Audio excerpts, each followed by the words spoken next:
Trump just tacoed out of his latest threat to obliterate Iran's energy infrastructure if it didn't reopen the Strait of Hormuz, but he also only pushed the deadline back by 5 days, and if he does decide to follow through, the consequences could be catastrophic. And it's also not clear that we can count on another taco, especially as he may be getting just more and more desperate with each unsuccessful effort to clean up the mess he created. Right? He's repeatedly demanded that American allies that he spent most of his presidency threatening and berating risk the lives of their own troops by escorting commercial ships through the strait, with him then responding to their repeated refusal to do so by continuing to threaten and berate them, including on Friday when you had him writing on social media, "Without the USA, NATO is a paper tiger." They complain about the high oil prices they are forced to pay, but don't want to help open the Strait of Hormuz, a simple military maneuver that is the single reason for the high oil prices. So easy for them to do with so little risk. Cowards, and we will remember. But of course, it's not so easy. Right? If it was, why would the US need NATO's help? And in fact, Trump has claimed more than once that the US doesn't even need NATO's help, even while continuing to complain about not getting NATO's help. And so in the meantime, to try and keep a handle on the rising prices, he's been handing out gifts to US adversaries, including the one he started this war against. This weekend, the Trump administration lifted sanctions on some 140 million barrels of Iranian oil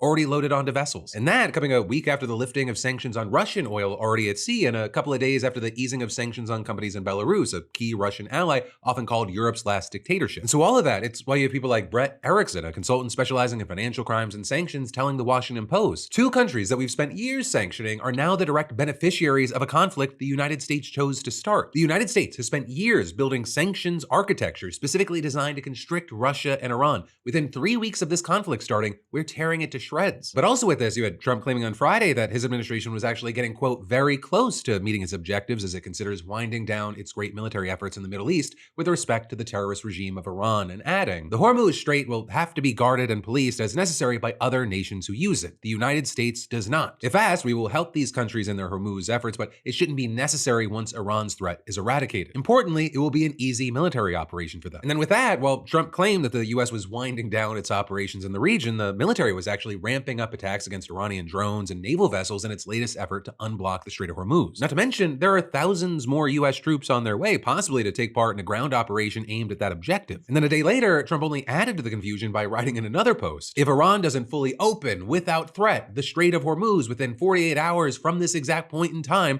the United States of America will hit and obliterate their various power plants, starting with the biggest one first." And notably, this came as strikes on energy infrastructure had already accelerated last week after Israel launched a major attack on the Iranian section of the largest natural gas field in the world, a move which led to Iran retaliating against other oil and gas facilities in the Gulf states, including the world's largest liquefied natural gas production facility in Qatar, further threatening global energy supplies and driving up fuel prices. And then you had Trump threatening to blow up the entirety of that gas field if Iran attacked Qatar again. Right? He also claimed that the US knew nothing about the initial Israeli strike ahead of time, even though multiple outlets reported otherwise. And then Iran's foreign minister threatened to do even more damage if Trump followed through, saying that his country would show zero restraint if our infrastructures are struck again. And so in response to Trump's latest threat, you had Iranian officials striking a similar tone, right, with a military spokesperson vowing that his country would strike infrastructure used by Israel, the US, and American allies, including fuel, energy, information technology, and desalination infrastructure, and adding that the Strait of Hormuz would be completely closed until any damaged Iranian power plants were rebuilt. You then also had Iran's Speaker of Parliament warning that infrastructure and energy and oil facilities across the region will be considered legitimate targets and will be destroyed irreversibly, and oil prices will rise for a long time. And then he also threatened to target buyers of US Treasury bonds, saying that financial entities financing the American military budget were legitimate targets. And so with all that, you had Iran spending the weekend showing that it has not been defeated yet. Right, attacks continued against American allies in the Gulf, with Saudi Arabia, Kuwait, Bahrain, and the UAE all reporting that they intercepted drone and missile attacks over the weekend. We also saw Iranian strikes increasingly testing the limits of Israel's air defense systems. On Friday, for example, a missile fragment hit near holy sites in Jerusalem's Old City and injured several people. And on Saturday, 2 Iranian missiles struck cities in southern Israel and wounded around 180 people, including a 12-year-old boy and a 5-year-old girl who were both reported to be in serious condition. And you had Iranian state-linked media saying that the strikes were carried out in response to alleged attacks by the US and Israel on nuclear facilities in Iran. And then also, like, a big thing with these strikes on Israel is they hit near the country's main nuclear research facility and reactor, which is meant to be one of the best protected sites in the country. So the fact that 2 missiles made it through, it's raised questions about how effective Israel's air defenses are going to continue to be, especially the longer this war drags on. Because so far, you have the military claiming to have intercepted more than 90% of Iran's ballistic missiles. And that may be largely thanks to something called the Arrow 3, an anti-ballistic missile system developed by Israel and the US. But Israeli media reported that the Arrow 3 wasn't deployed against the missiles that injured so many people this weekend. And so there are concerns that the military is starting to more aggressively consume conserve its stockpile of these interceptors, which are extremely costly and time-consuming to produce. Though I will say that the military has denied recent reports that it was running out of missile interceptors, saying that it had prepared for prolonged combat. But also, you had a former commander of Israel's air and missile defense forces telling the New York Times, it's not a bottomless barrel. When we intercept, we also have to think of the next day's battle. Right? And with that, a high-ranking Israeli defense official reportedly traveled to Washington this month to ask for more interceptors and munitions, and it's not clear whether the US agreed to provide more. Though also, in the meantime, another way that Iran's been trying to get around Israel's air defenses is through the use of what are known as cluster munition. They have these warheads that burst and scatter into small bombs, meaning that if they're intercepted, some of those smaller bombs can still escape and continue their descent. In Israel, they can try to intercept those too, but it is hard to hit every single one every single time, which we seemingly saw yesterday when an Iranian missile dropped cluster munitions in central Israel and injured 15 people. And with that, right, the use of cluster munitions, especially in populated areas, it may violate the laws of war due to the potential for indiscriminate harm to civilians. And in fact, the US and Israel have condemned Iran's use of the weapons for that reason. And actually, since 2008, more than 100 countries have signed an international agreement to ban them. Though, I will say notably, nobody involved in this conflict, including the US and Israel as well as Iran, has signed that agreement, nor have any major powers like Russia, China, and India. In fact, the US has actually used cluster munitions in Afghanistan and other conflicts, as well as supplied the weapons to Ukraine despite concerns over how they might be used. And with that,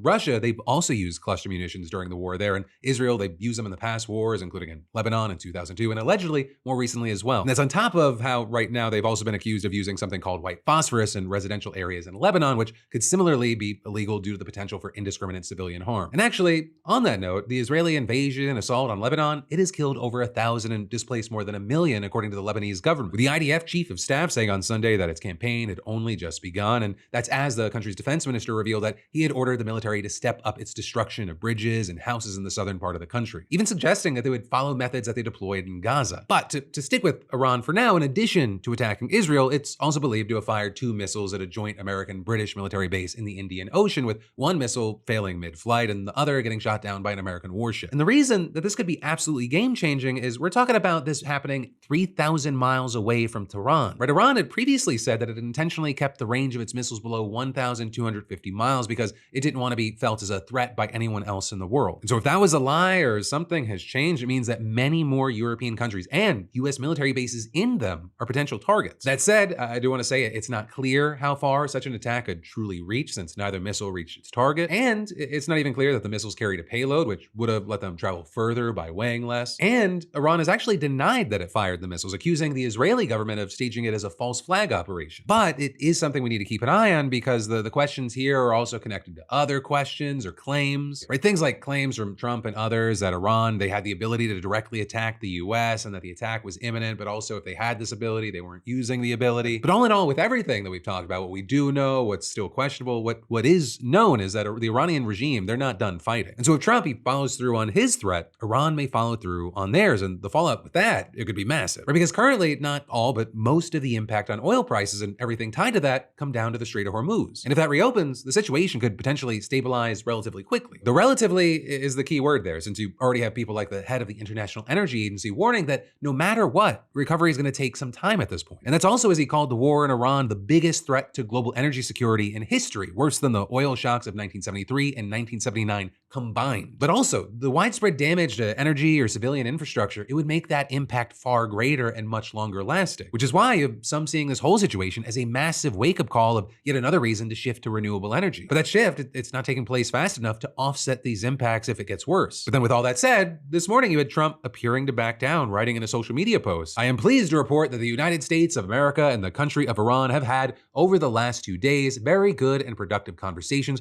regarding a complete and total resolution of our hostilities in the Middle East." And adding, "I have instructed the Department of War to postpone any and all military strikes against Iranian power plants and energy infrastructure for a 5-day period, subject to the success of the ongoing meetings and discussion." With him then telling reporters that the US and Iran had very strong talks and would continue them by phone today. Also claiming Steve Witkoff and Jared Kushner were leading the talks for the US and were dealing with a top person in Iran, except he wouldn't say who that was, only that it wasn't the supreme leader. But then with that, you had Iran publicly pushing back on the idea that there's been any real progress toward ending ending the war. With Iran's foreign ministry claiming Trump's comments were just meant to reduce energy prices and to buy time for implementing his military plans, and adding, yes, there have been initiatives from regional countries to reduce tensions, and our response to all of them is clear. We are not the party that started this war, and all such requests should be directed to Washington. We also reportedly had a senior security official arguing that Trump pulled back his threat to hit Iranian infrastructure after Iran's military threats became credible, saying there have been no negotiations and there are none underway. And in the meantime, Iran's only stepped up their own threats, warning Trump against a possible boots on the ground effort, or the country's defense council saying in a statement, any attempt to attack Iran's coasts or islands will cause all access routes in the Gulf to be mined with various types of sea mines, including floating mines that can be released from the coast. And saying, in this case, the entire Gulf will practically be in a situation similar to the Strait of Hormuz for a long time. And so ultimately, Trump may just be backing himself further and further into a corner every day, with him seemingly surrounded by yes men and sycophants, with the world's most powerful military at his disposal, and with so far no meaningful pushback in Congress. Who's to say if he'll taco again? But also, while we wait to see what happens there, his administration's latest moves on the domestic side, they're also prompting some serious outcry. Right in Atlanta, security lines are stretching for hours. In Houston, nearly half of TSA workers called out on Friday. And Trump's solution? Send ICE agents to airports. Agents who aren't trained to run X-ray machines, screen baggage, or basically do anything the TSA does. His own border czar admitted that they're mostly going to be guarding doors and checking IDs. So his transportation secretary says they will run the X-ray machines because they're under Homeland Security with TSA. So they also can't even agree on what these agents are actually going to be doing. And then you also have Trump specifically saying they'd be arresting undocumented immigrants with a heavy emphasis on those from Somalia. And then in the meantime, 2 pilots just died at LaGuardia and there's still no deal to end the shutdown. But, starting with the TSA crisis, we've been covering it extensively, but it just keeps getting worse. Workers aren't getting paid. They're calling out to work jobs that'll actually put food on the table, and security lines at airports are backed up for hours. And you have both sides trying to blame each other, right? Republicans blaming Democrats because they won't pass DHS funding without ICE reform. But also you're seeing more and more people blaming Republicans and specifically Trump because they're seeing that the Democrats, they want to fund TSA. They've even tried to, but Trump ordered Republicans to refuse any deal unless the Save America Act gets passed. And so with the TSA funding specifically, even though it seems pretty much like a fact, I'll frame this as an opinion. I'll let you be the judge, but this very much looks like it's the Republicans' fault. Oh wow, we've got no end in sight. This shutdown could stretch well into April. Meanwhile, you're seeing things like Elon Musk offered to pay TSA salaries himself during the shutdown, which would run about $40 million a week. But rather than do that or some other thing, Trump announced that he was sending ICE in. Or with Trump posting, on Monday, ICE will be going to airports to help our wonderful TSA agents who have stayed on the job despite the fact that the radical left Democrats are endangering the USA by holding back the money that was long agreed to. And while that already was heavily disputed, what really set off the alarm bells was when he said that ICE agents would, quote, do security like no one has ever seen before, including the immediate arrest of all illegal immigrants who have come into our country, with heavy emphasis on those from Somalia. And so yeah, it really doesn't seem like this is actually about fixing security lines or helping TSA. This is about turning airports into immigration enforcement zones. All while the biggest bottlenecks in airport security are specialized tasks like running X-ray machines, screening baggage, stuff that requires specific TSA training, stuff that ICE agents don't know how to do. And that's why you're seeing people like John Sandweg, a former acting ICE director, saying, I find it hard to say operationally there's any basis to do this other than to use ICE again as a political wedge to try to put pressure on Democrats to end the shutdown. I think that's what this is all about. And you also had border czar Tom Homan acknowledging the agents don't have the expertise, saying that they'd likely guard exit doors and check IDs, calling it a force multiplier that would free up actual TSA agents to go back to screening. But again, you then had Transportation Secretary Sean Duffy going on the record saying that ICE agents would know how to run the X-ray machines because they're, quote, under Homeland Security with TSA. Which I will say, it's different, but it's also kind of like saying a firefighter can perform plastic surgery because they're both in the medical field. But easily the bigger thing here is that the administration can't even agree on whether ICE agents are door guards or machine operators. And then with all this, you had the mayor of Atlanta announcing that agents would be at Hartsfield-Jackson this morning for line management and crowd control, which I guess we're gonna find out about in real time how that goes. And then with all of this, you're seeing people like Senate Minority Leader Chuck Schumer calling it disturbing and saying that ICE agents who are untrained and have caused problems everywhere they've gone, lurking at our airports, that's asking for trouble. Also, House Minority Leader Hakeem Jeffries saying that it was the last thing that the American people need, and adding, we've already seen how ICE conducts itself. These are untrained individuals when it comes to doing the current job that they have for the most part, let alone deploying them in close exposure and highly sensitive situations at airports across the country. And then on top of all this other airport chaos, you had a deadly crash at LaGuardia LaGuardia last night that's adding even more stress to the system. An Air Canada Express plane collided with a fire and rescue truck on the runway, with both pilots being killed, 41 people being taken to the hospital,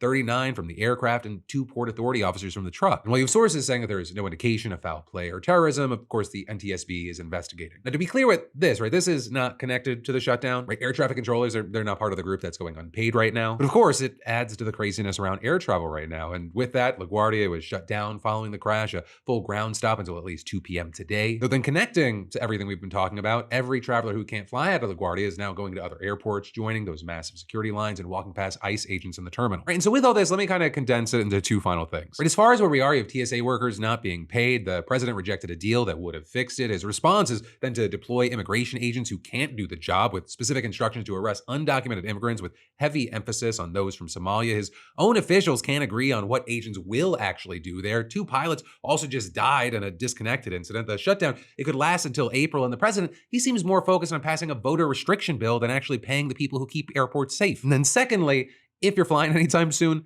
build in some extra time.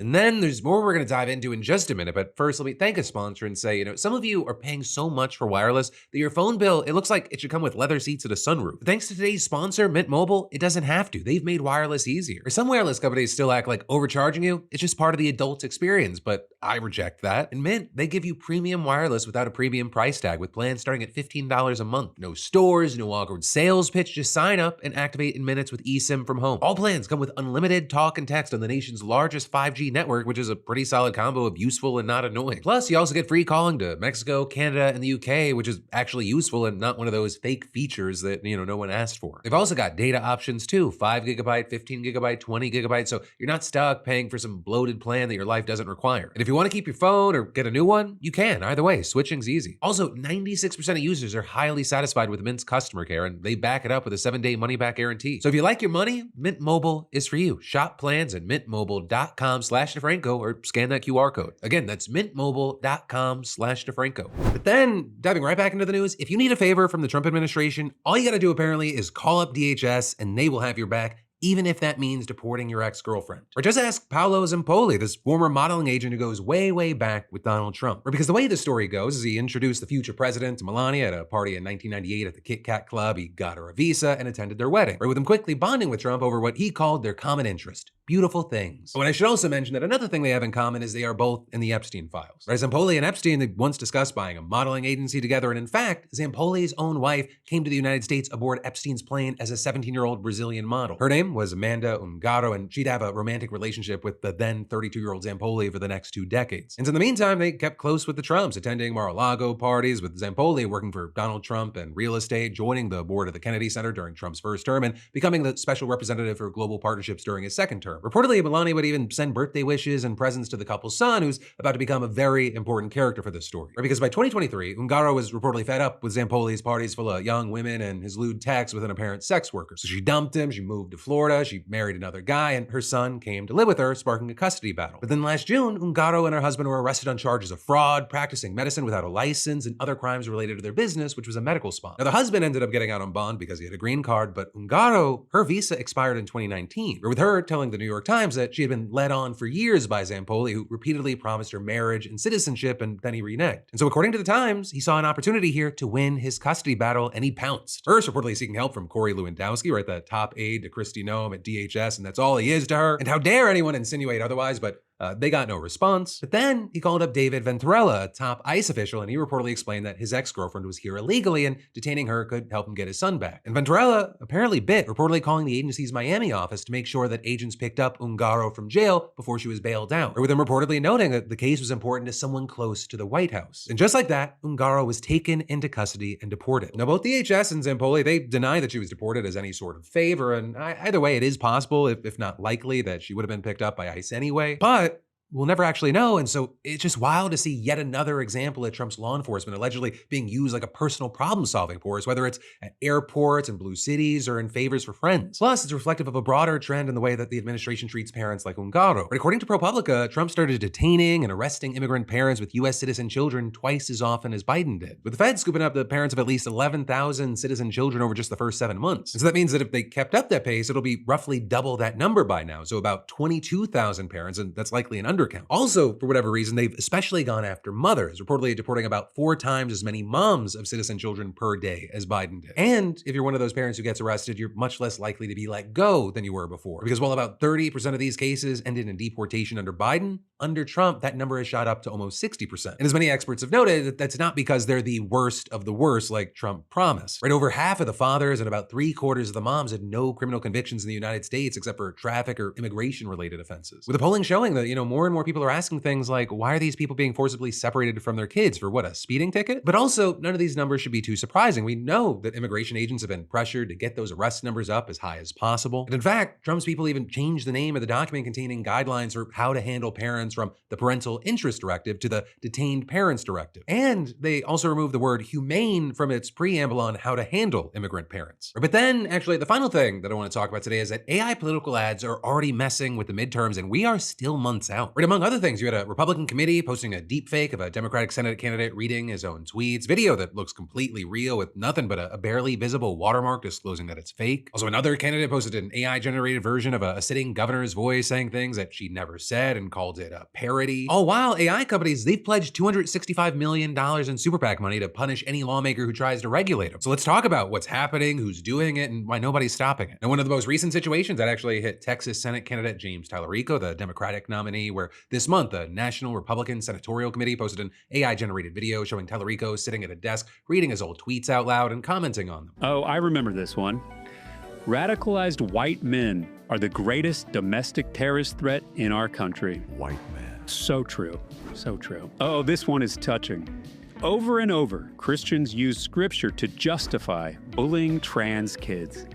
I told them in my faith, God is non-binary. So the old tweets, those are real. The video, it's not. Tallarico never read them on camera. He never provided that commentary. The whole thing was generated to make him look too extreme for conservative voters. There's no big, bold disclaimer, no verbal disclaimer, just a faint watermark in the corner noting that it's AI. You'd really only see it if you were looking for it, but the Republican Senatorial Committee, they say, hey, they did nothing wrong. Right, a source close to the group telling CNN that they just visualized Tallarico's words, saying they used a modern tool within all legal and ethical parameters. But also, it's not just Tallarico. This is happening across the country. Also in the Texas Senate race, Republican Ken Paxton posted a fake video of fellow Republican John Cornyn dancing with Jasmine Crockett, meant to make him look too cozy with Democrats. Then in Massachusetts, a Republican candidate running against Governor Maura Healey put out a radio spot using an AI-generated version of her voice, saying things that she never said. Right, and that ad was framed as what her ads, quote, might sound like if she was honest. And so you had the fake Healey saying, we have accomplished so much in our first term. We have one of the highest electricity rates in the nation, thanks to me for slapping on excessive fees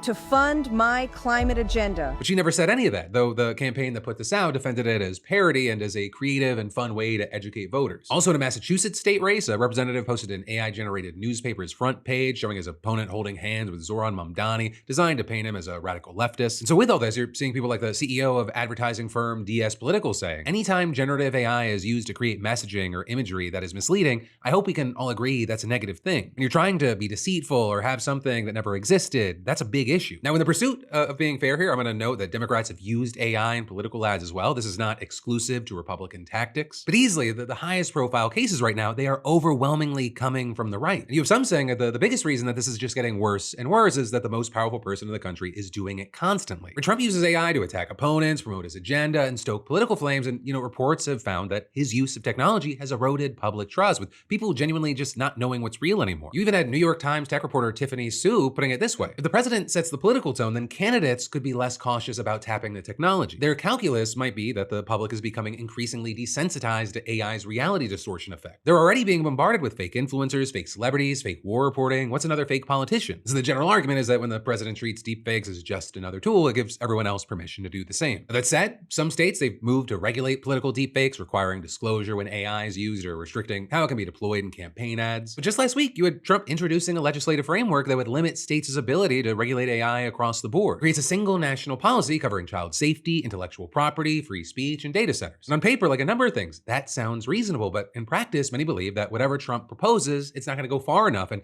that a national standard, it could actually undo the stronger protections that states have already built. Trump is definitely not alone in trying to keep AI unregulated. AI companies have pledged $265 million for super PACs ahead of the midterms, according to the Wall Street Journal. And a lot of that money is focused on a congressional race in New York, where millions have been spent in attack ads against a candidate by the name of Alex Boris. Boris. Now, reports have noted that the attack ads have actually raised Boris's profile. This kind of spending can work. For crypto groups, they spent big money to get Trump into office, and that paid off. And as is often the case with AI, this is a space that we're gonna have to keep watching, right? The technology is cheap, it takes minutes to use, there's barely any enforcement, the president does it, and the companies building the tools are spending hundreds of millions of dollars to make sure that nobody regulates them. That's the environment heading into the midterms. Voters are gonna see videos of candidates saying things they never said, hear audio of politicians making statements they never made, and read fabricated headlines designed to look real. And the disclosures where they even exist, they're gonna be tiny watermarks and corners that nobody reads. And so one of the big questions that voters are gonna have to ask themselves every single time they see a political ad between now and November is this real? Because seemingly, a lot of the people that are making these ads, they are counting on you not asking. When I say you, it's probably not even really you, it's the rest of America. I think the large majority of you have at least a healthy amount of skepticism, some more than even me. In the meantime, whether it's this final story or anything that stood out to you today, I'd love to know your thoughts, reactions, opinions, anything in those comments down below. Because that, my friends, it brings us to the end of your Monday Philip DeFranco Show Dive into the News. For breakdowns on any individual stories, I got you covered in those links in the description, and you have more to watch right now just a click away. Whether it's my In Good Faith podcast, an interview with Scott the Woz today, or if you didn't see it, we did a special extra bonus Philip DeFranco show on the state of the economy and why everyone feels differently about it right now. It's honestly been one of the most loved things we've released in recent memory, but a lot of people missed it because we uploaded it on Friday. Whatever you do, let me just say thank you for watching. I love yo faces, and I'll see you right back here tomorrow.